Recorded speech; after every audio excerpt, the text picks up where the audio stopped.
행복은 만족 순이라는 말이 있습니다. 만족하지 못하면 탐욕에 억눌려 행복할 수가 없으니까요.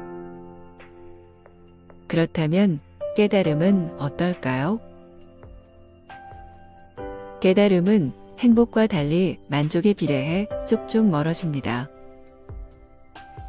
힌두교의 성자들이 붓다의 깨달음에 미치지 못했던 건 역시 해탈이나 열반, 영생 같은 것에 쉽게 만족했기 때문입니다. 오늘날 수행자들은 너무 빨리 만족해 버립니다. 오직 모를 뿐하며 의심을 버렸더니 순간 멍 때리면서 생각이 멈추고 이때의 의식을 참나라고 하면서 만족합니다. 선문답을 하다 정신이 번쩍 들며 사유구조의 일대 변화가 찾아오자 견성을 했다며 만족합니다. 윗바사나를 하다 생각과 분리되면서 새로운 자아가 발견되자 진짜 나를 찾았다며 만족합니다. 사마타 수행에 몰입해 무아지경에 이르자 이것이 열반이고 해탈이라며 만족합니다. 수행자들은 예의 없이 분별이 끊어지거나 소멸된 자리를 깨달음이라고 생각합니다. 상대적 분별심이 있으면 깨닫지 못한다고 여기는 것이지요. 생각이 활동하면 나가 분명해지고 나가 분명하면 번뇌망상과 생로병사의 괴로움에서 헤어나올 수 없습니다. 그래서 수행자들은 생각을 멈추거나 끊어내서 나를 모호하게 하거나 아예 없애려고 합니다. 이렇게 해서 생각에 휘둘리지 않는 마음 상태가 되면 그것을 일러 참나, 진나, 불성 등으로 부르며 깨달았다고 말합니다. 그런데 생각해 봅시다. 번뇌망상이 사라지고 생사에 초연해진 마음이 왜 깨달음인가요? 그거랑 깨달음이랑 무슨 상관인가요? 어느 무엇에 의해 생겨난 피조물은 결국 소멸하게 됩니다. 피조물은 시공의 한계에 걸려 영원한 해체를 피할 수 없습니다.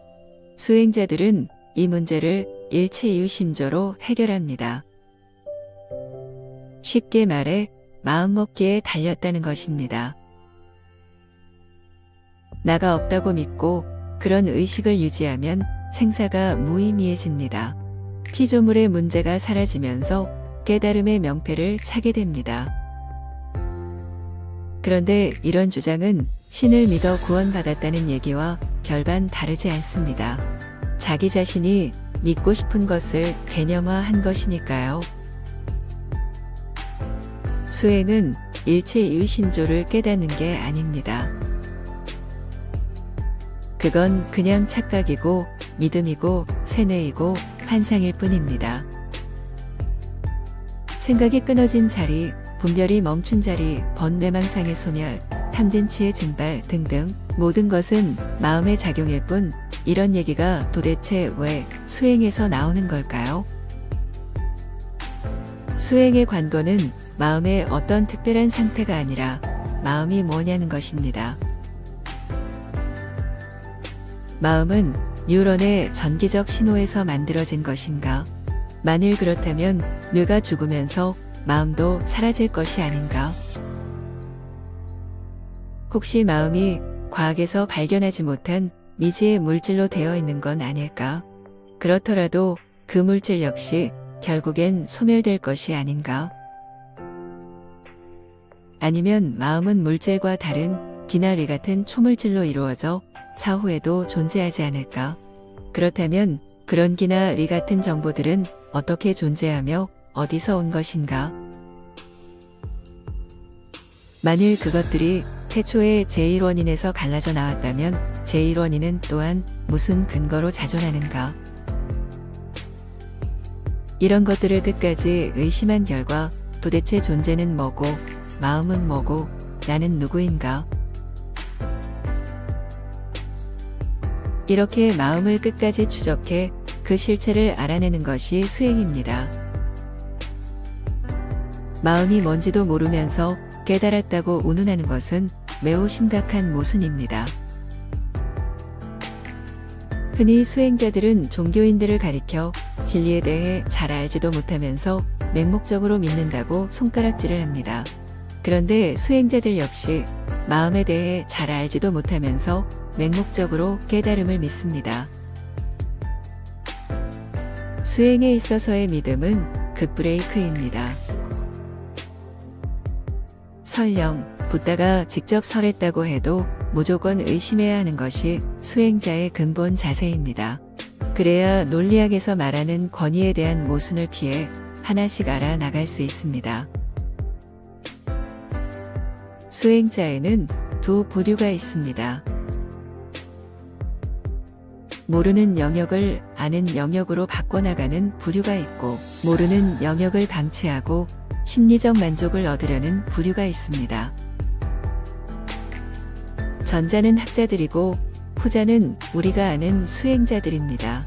그래서 엄밀히 따지면 진짜 수행자들은 학자들이고, 그래서 생물학적 지능이나 형이상적 영역을 따져보면 학자들이 수행자들보다 월등히 높게 나옵니다. 수행은 자기 만족을 채우기 위해 하는 것이 아닙니다. 수행은 모르는 영역을 아는 영역으로 바꾸는 과정입니다. 아는 만큼 의식이 커지고 그 알미 궁극에 이르면 차원의 걸림이 하나도 없게 됩니다. 이것이 바로 사사무예의 경지입니다. 이렇게 아무리 진리적 자각을 외쳐도 사람들은 자신이 만족하는 것을 원합니다. 우리가 중력의 법칙을 거스르지 못하는 것처럼 수행에 있어서도 자기 만족의 힘을 꺾기는 지극히 힘듭니다. 그래서 결국 자신의 눈높이만큼만 보이게 됩니다. 세상에 널려있는 수행의 상품 가운데 자신의 눈에 맞는 것에 구미가 당기고, 그래서 수행은 마치 백화점의 상품처럼 다양하게 공존하게 될 것입니다. 당신이 만족하는 수행의 상품은 과연 어떤 것인가요?